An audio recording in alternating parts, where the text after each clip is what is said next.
Bonsoir à tous, bienvenue dans votre édition du week-end. Voici les titres de ce samedi 1er avril.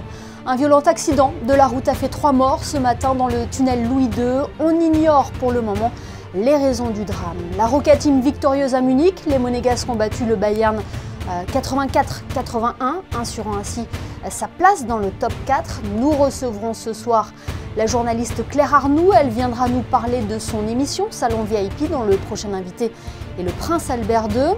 Nous vous emmènerons faire un tour à l'exposition féline internationale où plus de 200 chats de France, d'Italie, d'Espagne et de Monaco sont réunis à l'espace Léo Ferré.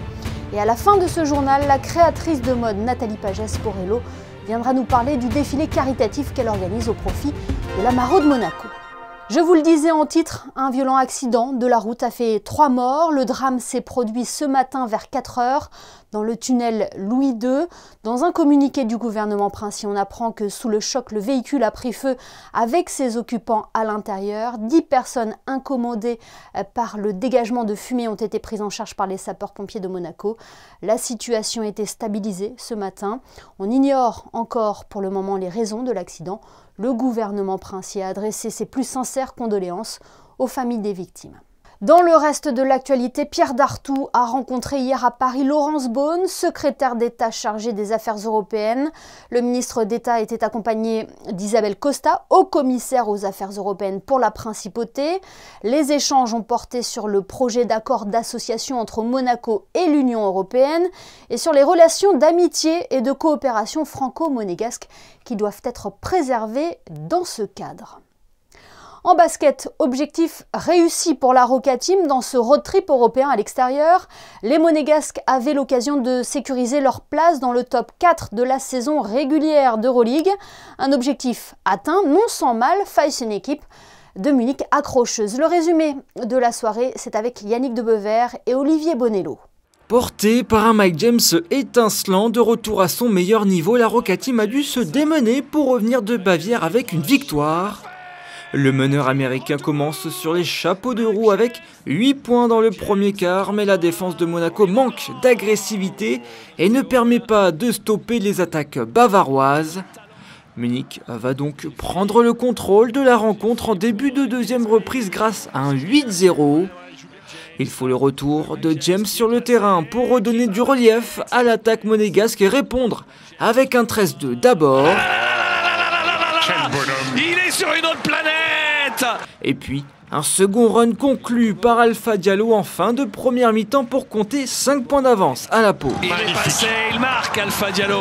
Au retour des vestiaires, alors que le jeu est de plus en plus haché par les fautes, Monaco connaît un passage à vide. Les Blancs n'inscrivent que 12 points, dont 8 sur lancer franc. Les Bavarois en profitent pour repasser devant au score grâce à l'excellent Vladimir Lucic, 20 points sur ce match. Lucic est lancé. Les 3 points de retard sont tout de suite effacés par Mike James et les Monégasques vont ensuite enchaîner avec un 10-0 pour se donner un peu d'air grâce à John Brown et Elio Kobo. Et au final, c'est difficile, il marque Elio Kobo. Mais le Bayern s'accroche aux shorts des Roca Boys, met des paniers importants et comme au match aller, trouve une adresse incroyable en fin de rencontre pour y croire jusqu'à la dernière seconde. Heureusement, Jordan Lloyd est parfait sur la ligne des lancers francs pour assurer à Monaco une 21e victoire dans la compétition. Non, sans une dernière petite frayeur. Oh, buzzer! C'est raté! Et pourtant, c'était un shoot ouvert! Score final 81-84, la Roca Team assure l'essentiel. Bien sûr, satisfait de cette victoire parce que c'était pas évident de venir gagner ici. Le match, il aurait pu basculer à plusieurs moments. On a réussi à rester sérieux et gagner le match. Ouais, c'est sûr que ça va faire du bien après un road trip là, loin des familles. C'est jamais évident. Donc oui, non, ça va faire du bien à la tête et retrouver notre public aussi. Et entre-temps, Fenerbahçe a perdu sur le parquet de Vitoria, ce qui assure à la Roca Team d'être dans les 4 premières positions à l'issue de la saison régulière d'Euroleague. Reste maintenant à connaître l'adversaire de Monaco en play-off. Une indécision qui devrait perdurer jusqu'au dernier match de la dernière journée. De retour à Monaco dans la nuit, les hommes d'Obradovic sont déjà focus sur leur prochain match en championnat cette fois-ci. Ils reçoivent à 19 h leur dauphin, les Metropolitans de Boulogne-le-Valois pour le choc de la 27e journée. Et à cette occasion, les Monégasques aborderont une nouvelle tunique, un maillot en édition limitée et sur lequel figure notamment le logo de Monaco Info. Et peu avant cette rencontre de basket, les joueurs de l'AS Monaco reçoivent Strasbourg au Stade Louis II à 17h05. En conférence de presse d'avant-match, l'entraîneur Philippe Clément a évoqué la réunion qu'il a eue avec son équipe cette semaine, durant laquelle il a rappelé les ambitions du club pour cette fin de saison de ces 10 finales qui les attendent. Il a aussi donné son avis sur l'équipe de Strasbourg. On l'écoute. Pour moi, c'est une surprise qu'ils ont une saison comme jusqu'à maintenant, certainement dans le classement. Quand je vois la sélection, aussi des moments comment ils jouent,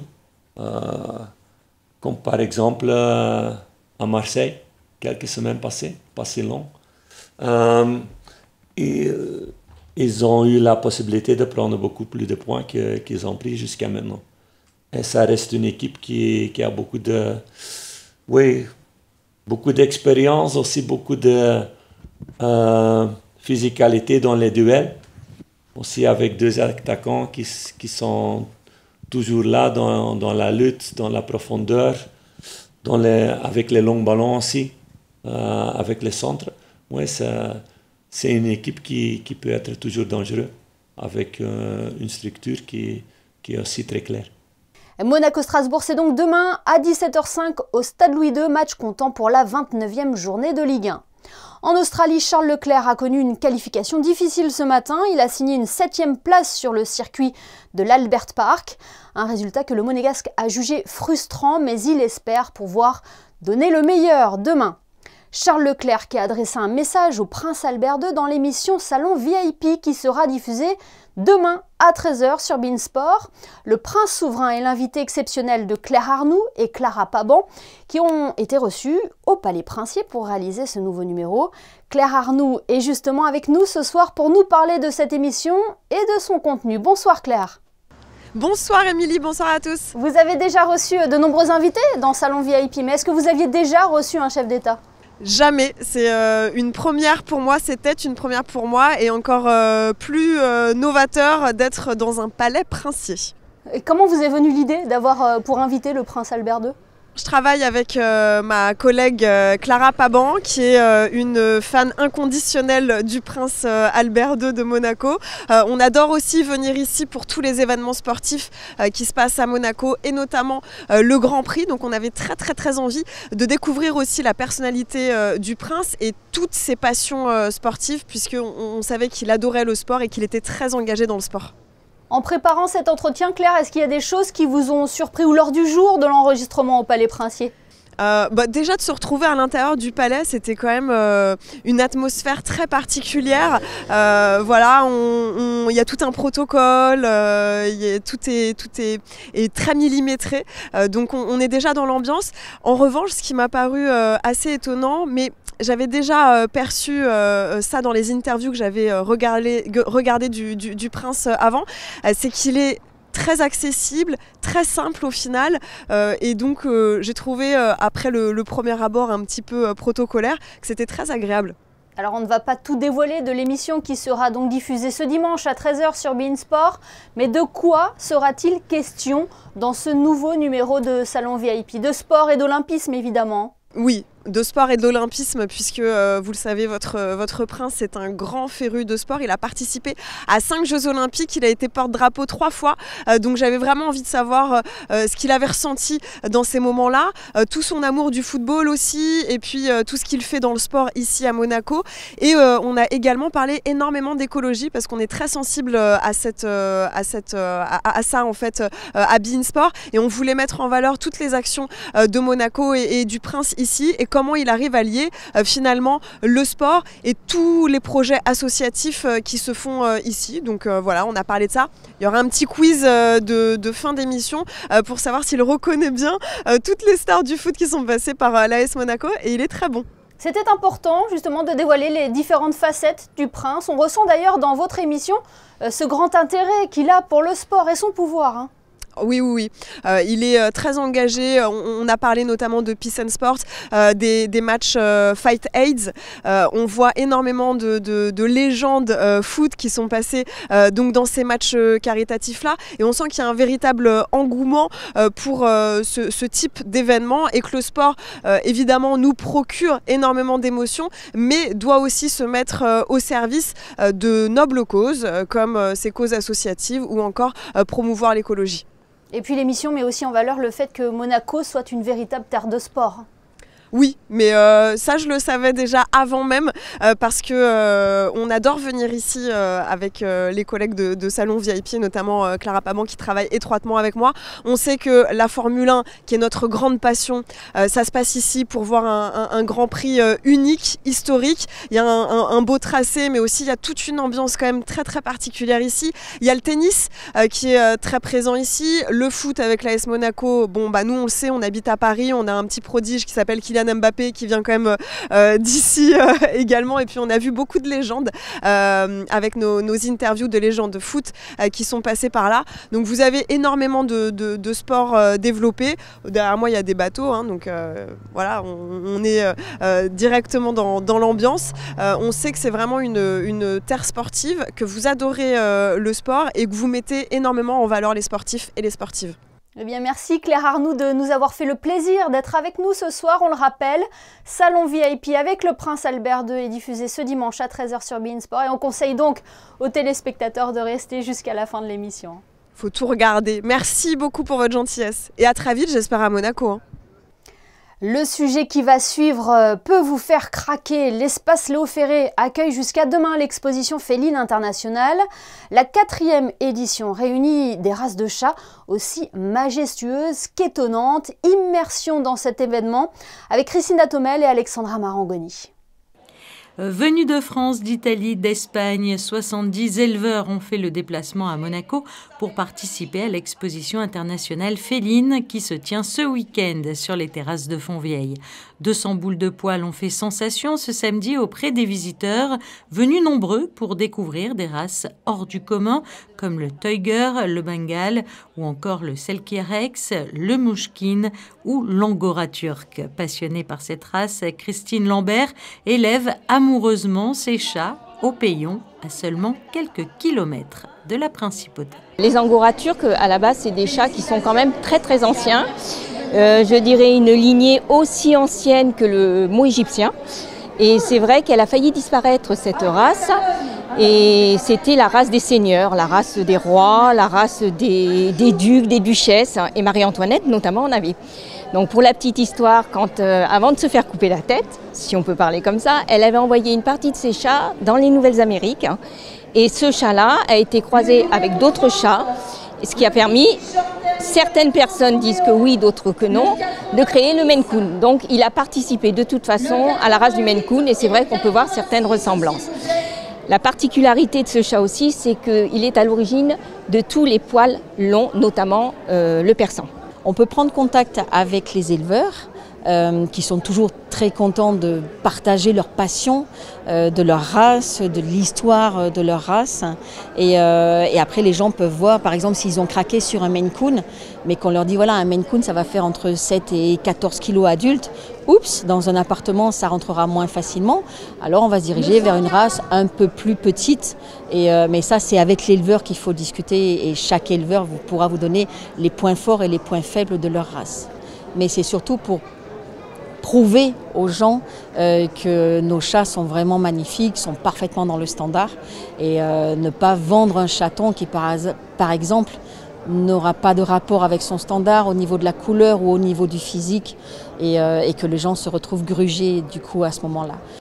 Et c'est une trentaine de races qui a défilé sous les mains expertes d'un jury international, venu lui aussi de différentes contrées, des contrées parfois même éloignées.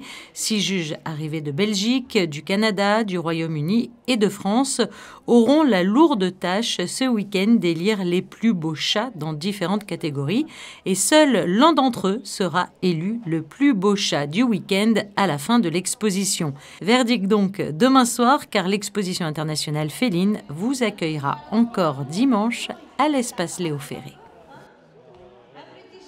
Retour en images à présent sur le palmarès du concours interlycéen des rencontres littéraires Fabien Boisson. Une série d'élèves de seconde des lycées Albert Ier et FANB ont participé à ce concours en planchant sur un texte et sur un thème défini.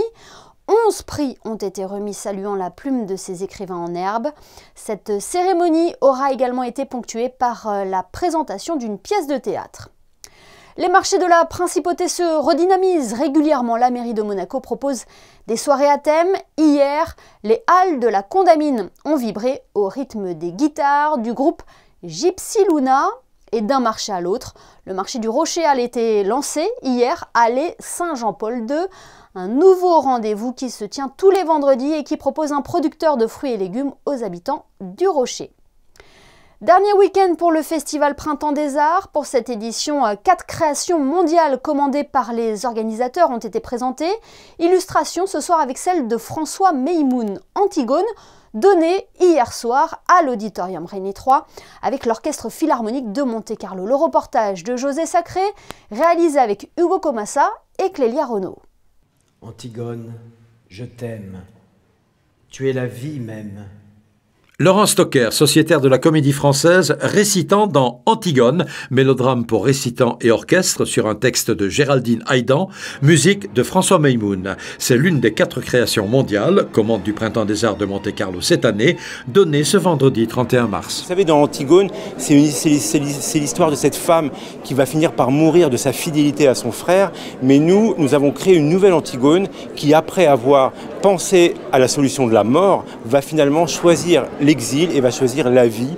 Mais ça, les spectateurs ne le savent pas parce que c'est à la fin du concert, après avoir rencontré tout un tas de personnages, Hadès, la Gorgone, finalement elle va choisir la vie, s'exiler et choisir la vie. Donc c'est une nouvelle Antigone que nous donnons à entendre et à voir ce soir. Que nous donnons qui? Géraldine Haïdan et moi, puisque nous avons créé cette œuvre ensemble. Elle a écrit le texte et moi la musique, main dans la main si je puis dire, et nous avons vraiment, véritablement créé cette œuvre ensemble. Je l'ai découverte au fur et à mesure des pages que je recevais et ça a été pour moi une expérience tout à fait enthousiasmante et totalement nouvelle.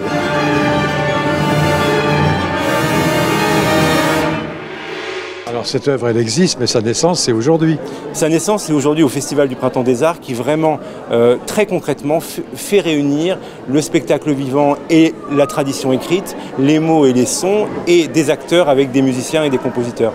C'est véritablement une sorte d'œuvre totale, entre guillemets, si je puis dire, c'est-à-dire véritablement la réunion de tous les arts. Je chercherai la vie, je choisirai la vie.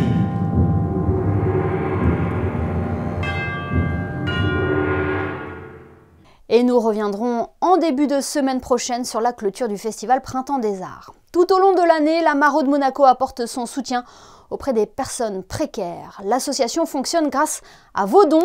Et prochainement, un défilé caritatif sera organisé à son profit. Cette soirée a été initiée par Nathalie Pagès-Porello, fondatrice de la marque La Môme de Monac. L'occasion de faire plus ample connaissance avec la créatrice de mode qui s'est lancée en solo il y a quelques années maintenant. Bonsoir Nathalie Pagès-Porello.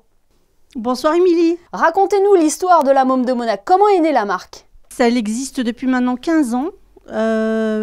J'étais assistante dans une maison à Monaco et la maison a fermé et on a décidé de continuer l'aventure toute seule en fait. Est-ce qu'il y a eu une appréhension de prendre son envol? Ah oui, complètement. J'y croyais pas du tout. J'ai été poussée beaucoup par mes amis, par mon mari, par la famille. Enfin, je pensais réellement jamais pouvoir y arriver en fait. Voilà 10 ans que maintenant que la marque existe, enfin plus de 10 ans même, quel regard portez-vous? Une belle aventure, une belle histoire, plein de choses. Le monde avance et la mode avec, c'est très particulier. Le monde a changé, les femmes ont changé, le regard de la mode a changé. En fait, c'est plus du tout pareil. Elles osent moins, elles osent beaucoup moins. On n'est pas du tout dans un... C'est bizarre, voilà, ça a changé. Je me suis fait la réflexion tout à l'heure, juste avant l'émission. Et que recherchez-vous dans vos créations, justement? C'est de sortir un petit peu de son confort? Alors, le confort, surtout pas. C'est pour moi, la priorité, c'est le confort. Hein. Vraiment, dans les formes, dans les matières, surtout. Après, c'est sortir plutôt de l'ordinaire, quoi. Sortir de de toutes ces marques, de toutes ces enseignes, faire quelque chose de différent, de faire quelque chose qui appartient à chacun. Le choix des matières est aussi important pour vous, Ah Nathalie? Oui, les matières, c'est super important. Il y a toujours un peu d'élastane, un peu de... J'aime bien qu'on soit à l'aise. On peut avoir une veste, mais pouvoir se sentir bien dedans. Oui, on voit que vous choisissez beaucoup de matières fluides. Fluide, c'est surtout sur l'été en fait, parce que on n'aime pas avoir des choses qui nous collent au corps l'été, franchement avec la chaleur et tout. Donc c'est un peu fluide pour l'été. L'hiver, on a un peu plus de matières qui sont près du corps. Si vous êtes notre invitée ce soir, Nathalie, c'est parce que vous participez jeudi prochain à une soirée caritative. C'est ça. Au profit de l'association La Maraude de Monaco. Ce n'est pas la première fois que vous participez. Non, on a fait ça il y a 8 ans et on avait passé un super moment tous ensemble. On avait vraiment, ça avait été super. Ça fait une belle réussite pour La Maraude, une belle image pour moi. Non, c'était très sympa et Sophie d'Atrego nous a gentiment proposé de refaire ça cette année et on a dit pourquoi pas. Qu'est-ce qui vous motive de participer à des événements caritatifs comme celui-ci? Être le moteur de quelque chose, le moteur de faire de la bienveillance, tout ça, quoi. C'est un moteur, c'est bien, ça. Je suis contente. C'est pas juste, je vais montrer mon défilé. Mon défilé, oui, c'est super, mais on peut le regarder sur Internet. On peut, voilà. Là, c'est un moment. Moi, j'aime les moments, en fait. Je suis très moment. Je préfère partager quelque chose avec les gens plutôt que de donner quelque chose. Voilà, on pourrait donner l'argent, on pourrait faire ça, mais je préfère partager des moments, des souvenirs. Je trouve ça plus intéressant. On a plus de souvenirs d'il y a 8 ans que savoir combien on a rapporté à la Maraude. Enfin, en tous les cas, moi, peut-être pas le président, mais moi, je sais pas combien ils ont rapporté. Mais par contre, je me rappelle, c'était super. On a passé une super soirée. Tout le monde s'en rappelle encore. Ce sont vos créations de cet été que vous allez présenter? Oui, tout à fait. C'est la collection d'été. Oui, tout à fait. On le rappelle donc, jeudi prochain au restaurant L'Atrego. L'Atrego, c'est à partir de 19h. Je pense que le défilé sera vers 19h30, 20h en fonction du monde. Là, pour l'instant, d'après ce que j'ai cru comprendre, c'est complet déjà. Donc, on va attendre que tout le monde s'installe et on fera partir le défilé. Super. Avec une tombola, etc. Plein de lots super. Les commerçants monégasques ont vraiment été super. À chaque fois qu'on les a sollicités, ils nous ont donné tout et même plus. Donc, c'est vraiment top. En tout cas, le rendez-vous est pris. Merci beaucoup d'avoir été avec nous. Merci à vous, Émilie. Bonne soirée. Avant de découvrir les prévisions météo, un point sur le programme de votre week-end sur Monaco Info. Yann-Anthony Noguès propose un nouveau numéro de 19h dimanche. Il sera consacré à l'éloquence des sourds et aura pour invité Christelle Luangkan, née sourde profonde. Une émission à découvrir donc demain. Votre météo à présent. Bonsoir Christine Datomel. Quel temps est prévu pour la journée de dimanche? Bonsoir Émilie. Dimanche, le temps sera couvert. La journée laissera peu de place aux éclaircies. Les températures seront plus fraîches que les jours précédents. 9 degrés pour les minimales et 15 degrés pour les maximales. Le soleil se lèvera à 7h09 et se couchera à 19h58. Demain, nous fêterons les Sandrines. Une pensée donc pour toutes les Sandrines et ce 2 avril sera également le dimanche des Rameaux. Suivez la messe en direct sur notre antenne demain à partir de 10h30. Ce journal est à présent terminé. Merci de nous avoir suivis. On se quitte avec les clichés de notre photographe Frédéric Nébinger qui s'est rendu à l'exposition Féline pour admirer les plus beaux chats. Excellente soirée à tous et à demain 20h pour le best-of.